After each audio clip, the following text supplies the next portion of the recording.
बोलिए भागवत महापुराण की जय जय श्री राधे। पत्नी ने भी साथ छोड़ दिया और पुत्रों ने साथ छोड़ दिया। अब क्या किया जाए, अकेला बल। तो नारायण भगवान ने कहा गरुड़ और गजेंद्र के बीच में संकट आ गया। भगवान कह रहे गरुड़ से गज और गिरह दोनों, गिरह ने गज का पैर पकड़ा है और संकट में है, उसकी चलो जल्दी रक्षा करने के लिए चलना है। भगवान ने कहा आपको शीघ्र चलना है, शीघ्र। गरुड़ ने सोचा मैं भगवान को बिठाल के लेता हूं। भगवान ने सोचा गरुड़ तेरा ही अभिमान दूर कर देर लगा रहा, इसलिए गरुड़ ने कहा भगवान बैठ जाओ। भगवान ने कनिष्ठ अंगुली को गरुड़ के पंखों पर रख दिया। गरुड़ ऐसे पंख फड़फड़ाते रहे, कुछ एक न चली। भगवान से कहा बैठो, कहो उड़ाओ। तो अब ये कहा है हमारे ही बल से आप उड़ते हो, चलते हो। गरुड़ का भी भगवान ने जो अभिमान था उसको दूर। जब परेशान होता रहा, इधर उधर सबको याद करता रहा, गरुड़ पसीने पसीने हो गए। गरुड़ पंख फड़फड़ाते पसीने हो गए। तो गरुड़ ने भगवान को कहा प्रभु अब मुझे क्षमा कर दो, माफ कर दो, गलती हो गई। सुख में आन सभी मिल बैठा, सुख में आन सभी मिल बैठा, रहत चाहूं दिस घेरे और विपत पड़ी सभी संग छाड़त, को न आवत नेरे। जब विपत्ति आती है तो कोई किसी का नहीं, सबको देख लिया ग्रह ने। इस कथा के कहने का मेरा तात्पर्य है सारे बल शक्ति को जब क्षीण हो जाता है, जब व्यक्ति इधर उधर सभी जगह परेशान हो जाता है, कोई भी परेशानी तकलीफ आ जाती है, जब परेशानी में याद करता है सुख में सुमरन सब करें और दुख में करे न कोई, और जो सुख में सुमरन करे तो दुख का ही कोई। इसलिए पार ब्रह्म परमात्मा को सुख में पुकारो। सारे बल शक्ति को जब क्षीण हो जाते हैं, उस बल काम नहीं आता, सामने आता है तो हर गोविंद को पुकारता है। गज ने जब कन्हैया का नाम गाया तो नारायण प्रभु ने पुकारा, गजेंद्र ने आकर बचाया। तो पुकारा तो ये तो संकट आया, बोले गज को उबारा। प्रभु ने गज को उबारा या ग्रह को उबारा। वो कह पाया थोड़ी सी सूंड बची थी, उसमें जला सा सबूर डूब के जा रहे थे। तिल थोड़ी सी भगवान को उसी में कमल का पुष्प को तोड़कर भगवान को अर्पण कर दिया। और ग्रह भगवान को याद किया, भगवान समुद्र में आए। तो इनमें से दोनों को मुक्ति पुकारा किसने? गज ने और ग्रह को पहले भगवान ने अपने धाम को उसको भेज दिया। इसलिए मुक्ति गजेंद्र को से भी पहले ग्रह को मुक्त कर दिया। ऐसा बोलिए गजेंद्र भगवान की जय। अब आपको इंतजार होगा कि महाराज समुद्र मंथन कब कहेंगे। तो हमें ऐसा दिख रहा है कि हमारे कोई यजमान इधर उधर बैठ रहे हैं, घूम रहे हैं, आलस हो रहा है, तो चुटकुला सुन लूलू हंस। एक व्यक्ति को दाद हो गई, एक व्यक्ति को दाद हो गई। साधु महात्मा के पास गए, महाराज मुझे दाद हो गई, दाद। कहा एक तुम शराब की बोतल लाओ, शराब की बोतल, और रुई लाओ, रुई का फुआ में उसको बोतल का शराब के लगाकर उस जिस जगह दाद हो उस जगह लगा लेना। जिसके दाद वही थी महात्मा से कहा महाराज सच में दाद मिट जाएगी? हाँ सच में दाद मिट जाएगी। जिसकी हजारों बीघा जमीन जायदाद, सोना चांदी बहान वगैरह सब कुछ मिट गए, जमीन जायदाद हरा जमीन में मिल गया, उसकी उस बोतल से और तेरी छोटी सी दाद नहीं मिली।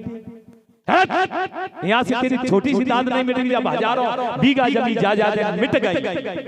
साधु महात्मा ने कहा तेरी छोटी सी दाद नहीं मिटेगी, जब इतनी जमीन सोना चांदी सभी जमीन में मिल गए तो तेरी दाद भी जमीन में मिल जाएगी। बोलो श्रीमद् भागवत महापुराण की जय। अब आइए शब्द मंथन को आपको श्रीमद् भागवत का अमृत का पान कराते हैं।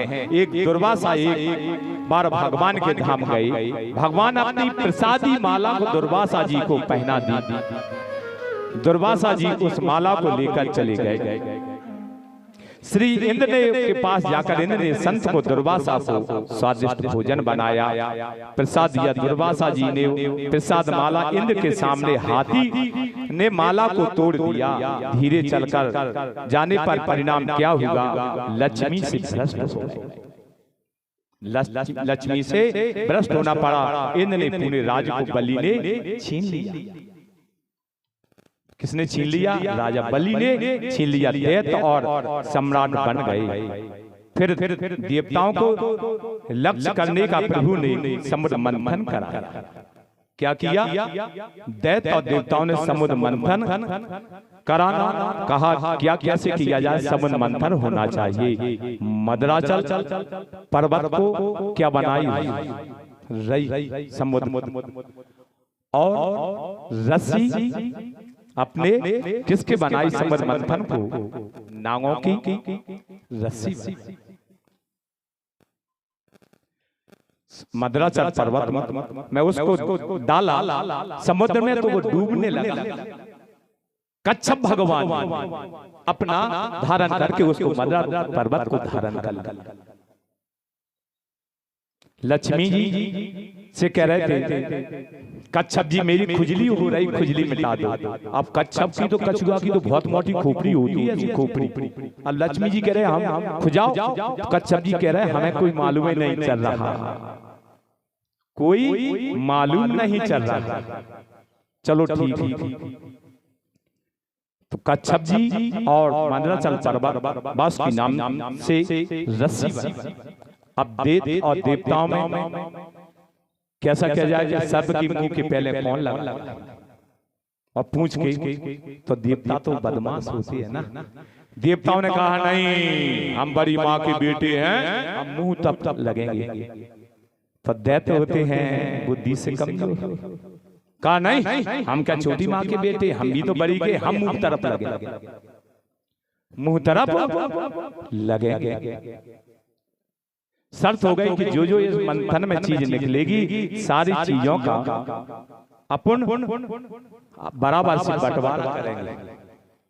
बंटवारा हिस्सा बात, जैसे दो भैया बंटवारा लो। दो भैया के महाराज जब आ गई तो कथा में किस्सा सुन लो।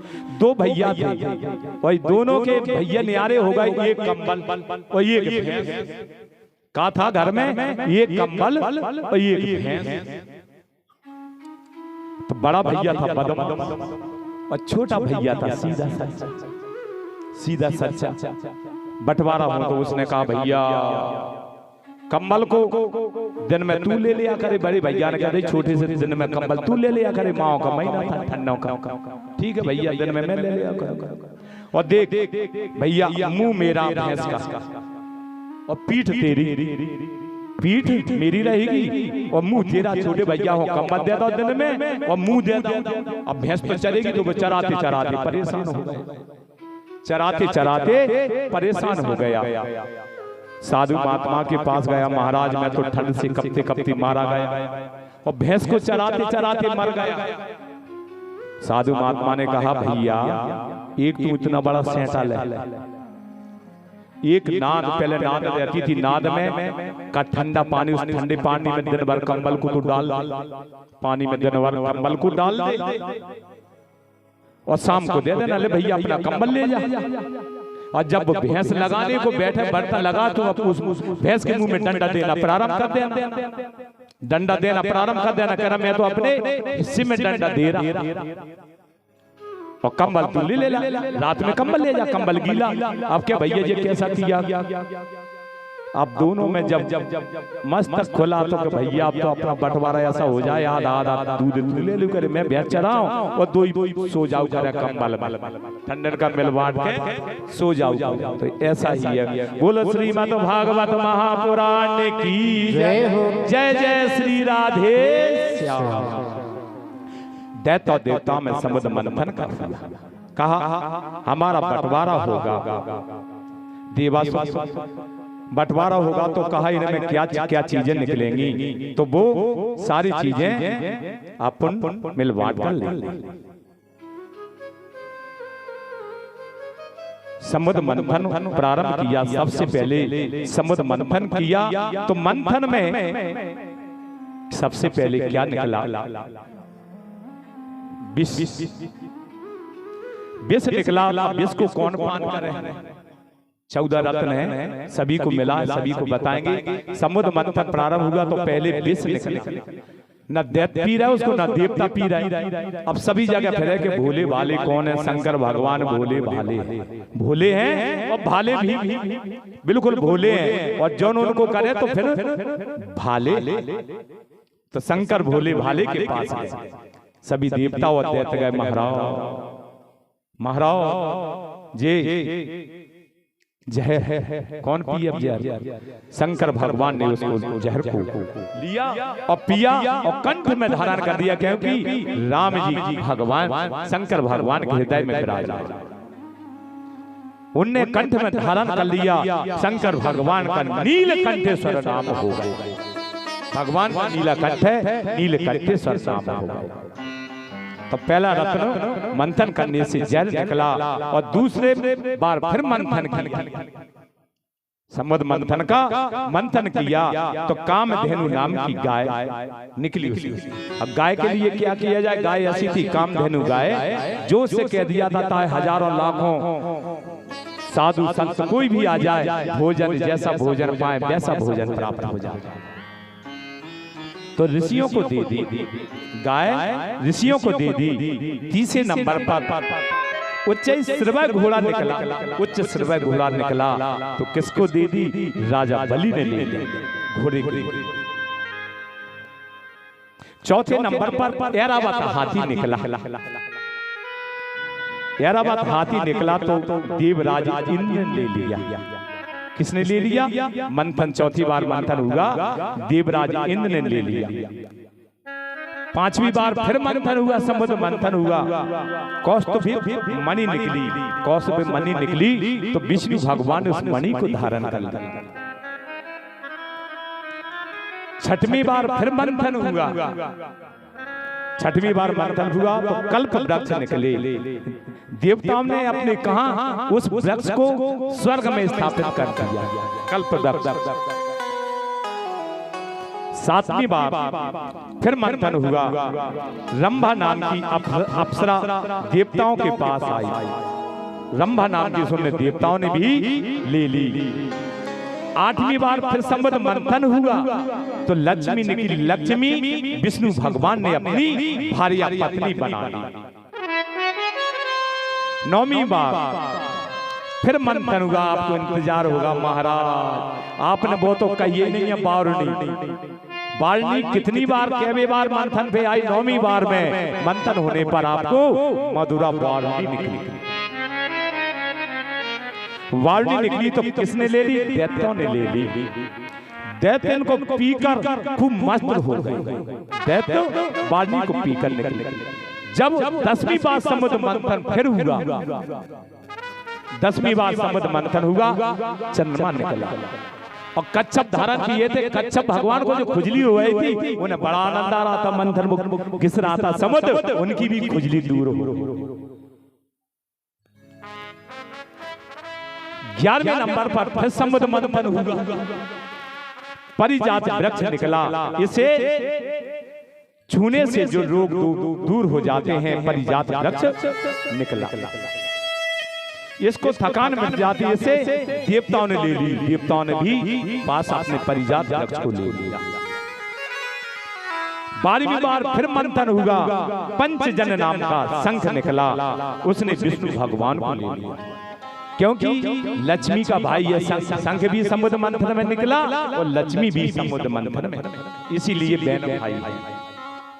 फिर तीसरी बार फिर मंथन हुआ, फिर मंथन हुआ, धनवंतरी निकली, क्योंकि दैत्य तरफ तो जहर तो भी पूरे काले हो गए। अब जब 14वीं बार जब मंथन हुआ तो अमृत कलश निकला, अमृत निकला, तो अमृत कलश निकला तब दैत्य और देवताओं में झगड़ा होने लगा। इसका बंटवारा कैसे हो? वे कहें हम पिएंगे पहले, हम अमर होंगे, और देवता कहें हम पिएंगे, हम अमर होंगे। चौथी बार 14वीं बार पे अमृत निकला तो देवताओं में खूब झगड़ा होने लगा। अमृत निकले, अब जो बताओ झगड़ा होने का तो कोई चीज भरा हुआ है, जैसे ये कलश है, एक दूसरे पर छीना जब्ती होगी, छीना जब्ती होगी तो अमृत में से कलश झलके, तो कलश में से अमृत झलका 4 जगह, 4 जगह किस जगह गिरा? सुनिए, अमृत 4 जगह गिरा। सब नासिक में गिरा तो कुंभ बन गया। नासिक में अमृत झलका, दैत्य और देवताओं में झगड़ा होने से कुंभ बन गया। दूसरे नंबर पर इलाहाबाद में अमृत गला, इलाहाबाद भी कुंभ बन गया। अब इसका नाम हमारे योगी जी ने फिर इसका प्रयागराज रख दिया। पहले भी इसका नाम प्रयागराज था, अब प्रयागराज हो गया, इलाहाबाद नाम हट गया। तो प्रयागराज में गिरा, इसके बाद फिर झलका झाना जब्ती में तो हरिद्वार में गिरा। हरिद्वार में कुंभ बन गया। कुंभ माने घड़ा, 12 वर्ष में कुंभ लगते, मेला लगता। अब जब फिर छीना झपटी हुई तो अपने मध्य प्रदेश में गिरा, उज्जैन, उज्जैन में गिरा, उज्जैन में भी कुंभ बन गया। ऐसे दैत्य और देवता में अमृत झलकने से 4 जगह झलका, चारों जगह कुंभ बन गया। श्रीमणि रंभा और शंख गजराज कदम वृक्ष और ऐसे होकर देवताओं में अमृत पीकर अभिमान अहंकार हो गए। इसके चेतन और जाकर इनमें